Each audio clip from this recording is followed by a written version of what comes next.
কোষে দেখি 13 পেজ নম্বর 197 6 এবং 7 অঙ্কটি করব। প্রথমে 6 অঙ্কটি।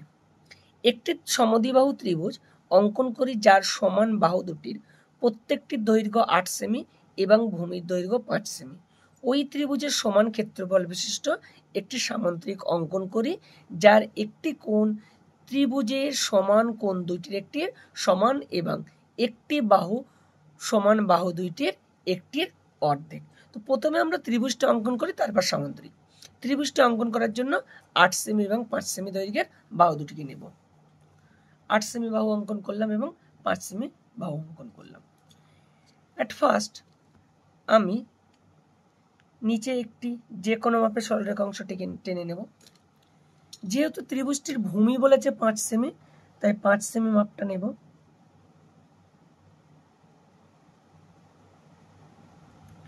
নিয়ে এইভাবে কেটে নিলাম। এবারে সমান বাহুর প্রত্যেকটি দৈর্ঘ্য 8 সেমি, অর্থাৎ 8 সেমি মাপটা কাটব। মাপ নিয়ে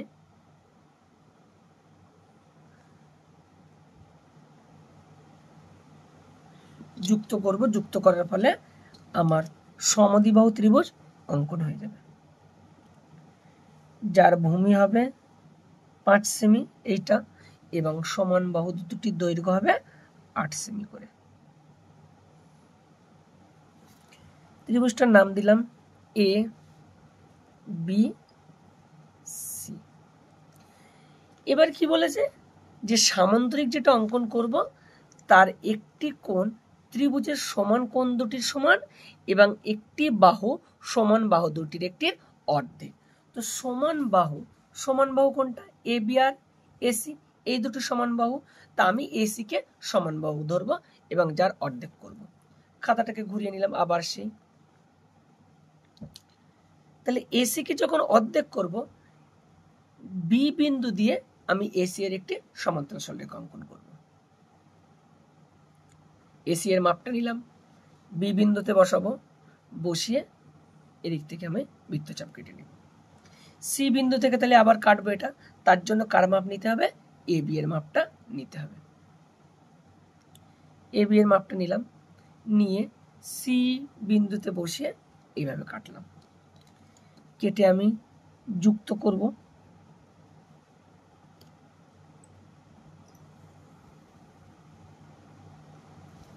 তাহলে কি পেলাম? এসি এর একটি সমান্তরাল সরলরেখা পেলাম, যেটা বি বিন্দুগামী। এবার এসি কে অর্ধেক করব। যেহেতু বলেছে সমান বাহুর অর্ধেক, তাহলে এসি একটা সমান বাহু আর এবি, এসি কে নিয়ে কাজ করছি, তাহলে এসি এর অর্ধেক করতে হবে। অর্ধেকের একটু বেশি মাপ নেব, নিয়ে আমি দুই দিকে বৃত্তচাপ আঁকব। সি পয়েন্টে বসাবো। যেহেতু সামান্তরিক বলেছে, তাই আমি মিড পয়েন্টটা নিলেই হবে আমার। এবার দেখো, এবার সামান্তরিকের কোণ যেটা, সেটা কি বলেছে? সমান কোণের সমান, অর্থাৎ এই একটা সমান কোণ এবং এই একটা সমান কোণ। এই সমান কোণ যেটা হবে তার সমান কোণটা হবে সামান্তরিকের কোণ। তাহলে আমি সি কোণটাকে সমান ধরতে পারি, বি কোণটাকে সমান ধরতে পারি, যে কোনো একটা। সি কোণটাকে আমি সমান মূলে সি কোণের মাপটা নেব।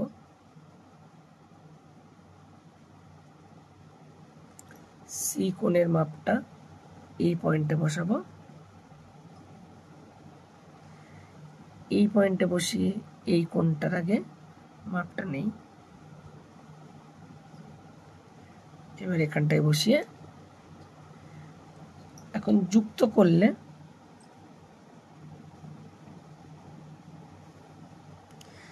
তাহলে কি পেলাম? যে সমান কোণ হলো এটা এবং এর সমান কোণ কোনটা? আবার এটা। তাহলে শর্ত আমাদের এখানে মিল হচ্ছে যে সমান কোণের একটির সমান। তাহলে এই কোণটা এখন হলো সামান্তরিকের কোণ এবং সামান্তরিকের এই একটা বাহু, এই একটা বাহু। তাহলে এটার সমান মাপ নেব, নিয়ে আমি এই পয়েন্টে বসিয়ে এই কেটে নিলাম। কাটার ফলে এই দুটোকে আমি এবার যুক্ত করলাম। যুক্ত করলে তাহলে এই সামান্তরিক হচ্ছে। অথবা কেউ যদি এরকম মাপ নিয়ে এখান থেকে কাটে, ওই একই হবে। খাতাটাকে এবার সোজা করলাম, তাহলে এ বি সি ত্রিভুজ হলো। সামান্তরিক কোণটা দেখো, এটা এই পয়েন্ট, এই পয়েন্ট, এই পয়েন্ট, নাম যা ইচ্ছা তাই দিতে পারি, ডি ই এফ। তাহলে এবিসি ত্রিভুজের সমান ক্ষেত্রফল বিশিষ্ট সামান্তরিকটার নাম কি? ই এফ সি ডি হয়ে গেল। এরপর 7 দাগের অঙ্ক। 7 দাগের অঙ্ক কি বললো? যে একটি সমদ্বিবাহু ত্রিভুজ অঙ্কন করি যার প্রত্যেকটি সমান বাহুর দৈর্ঘ্য 8 সেমি এবং সমান বাহু দুটির অন্তর্ভুক্ত কোণ হলো 30 ডিগ্রি। অর্থাৎ দুটি কোণ এরকম, দুটি বাহু যদি এরকম থাকে তাহলে তাদের এই যে কোণটাকে বলা হচ্ছে অন্তর্ভুক্ত কোণ। সেই কোণটা কত হবে? 30 ডিগ্রি। এবং ত্রিভুজটির সমান ক্ষেত্রফল বিশিষ্ট একটি আয়তক্ষেত্র অঙ্কন করব।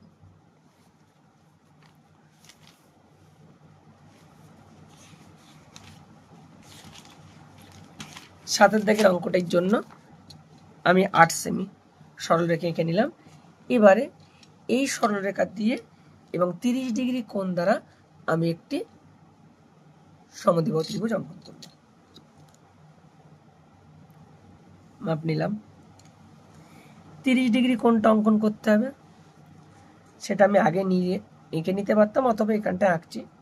30 ডিগ্রি 60-এর অর্ধেক, এই হলো 60, তাহলে এর অর্ধেক,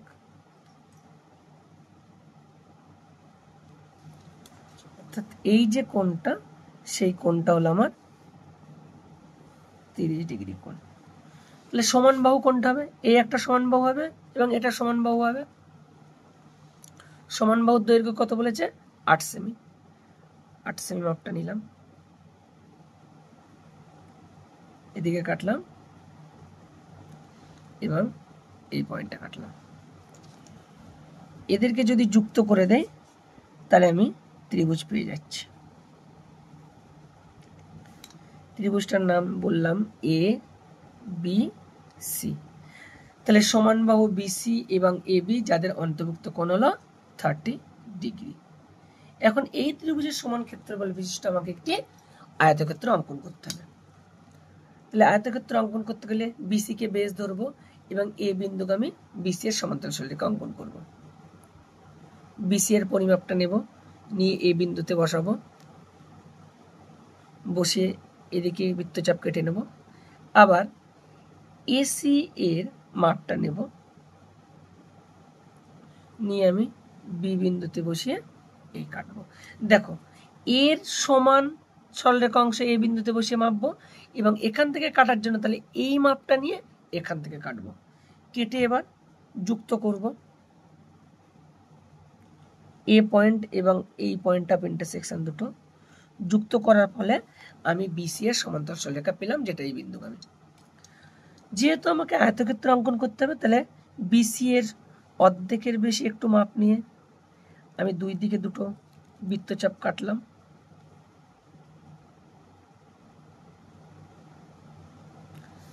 আয়তক্ষেত্র অঙ্কন করতে বলেছে, সুতরাং আমরা লম্ব দৈর্ঘ্য অর্থাৎ পুরোপুরি দৈর্ঘ্যটাই নেব। কেন? যেহেতু আয়তক্ষেত্রের কোণ হবে 90 ডিগ্রি, তাই লম্ব অঙ্কন করার ফলে সরলরেখার উপরে উভয় পাশে 90 ডিগ্রি কোণ উৎপন্ন হয়। তাহলে এদিকেও 90 ডিগ্রি কোণ, এদিকেও 90 ডিগ্রি কোণ। এটাও আয়তক্ষেত্রের একটি বাহু, এটাও বাহু, তাহলে এর সমান বাহু মাপ নিলে এরকম করে যুক্ত করলে আয়তক্ষেত্র অঙ্কন হবে।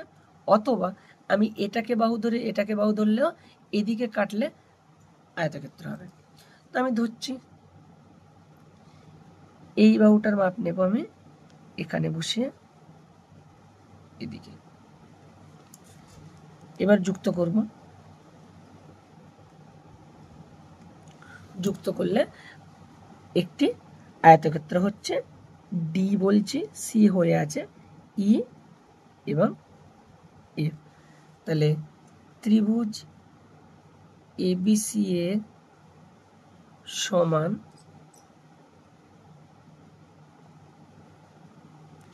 ক্ষেত্রফল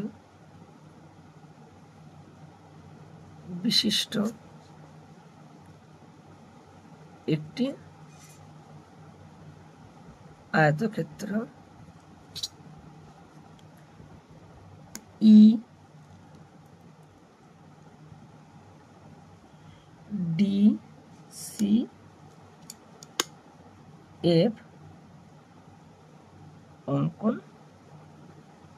করলাম।